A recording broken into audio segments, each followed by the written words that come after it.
दुर्घटनार हटस्पट पलटि 520 नंबर जातीय राजपथ बीआरपीएल निकटरे सीरीज दुर्घटना दुई चालक गुरुतर। केन्दुझर जिलार रिमुली नरजामुंडा 520 नंबर जातीय राजपथ एवं दुर्घटनार लाइफलाइन पलटि विशेषकर भद्रासाई रुगुड़ी मध्य प्राय प्रतिदिन घटुची सड़क दुर्घटना। केबे कोयला बोझई हाइवा उलटि पड़ुछि तो आउ केबे बाइक और भारी जान मध्य धक्का हेउछि। एपरिक अनेक समय सीरीज दुर्घटना मध्य घटुथिबा देखिबाकु मिलुछि। बेपरुआ गाड़ी चालना और अधिक ट्रिप करिवार लोभ जोगु एही दुर्घटना बढ़ुथिबा अभियोग हेउछि। फलरे साधारण लोके एही रास्तारे यातायात करिबाकु मध्य भय करुछन्ति। आज पुणी 520 नंबर जातीय राजपथर बीआरपीएल निकटरे घटिछि भयंकर सीरीज दुर्घटना।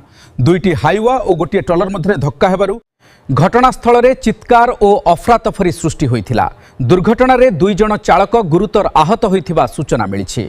खबर पाई पुलिस और अग्निशम बाहिनी घटनास्थल में पहुंची दुर्घटनाग्रस्त गाड़ी भितर आहत चालकों उद्धार करथिले। परे आंबुलांस जोगे तांको बड़बिल गोष्ठी स्वास्थ्य केन्द्र को पठा जाइथिला।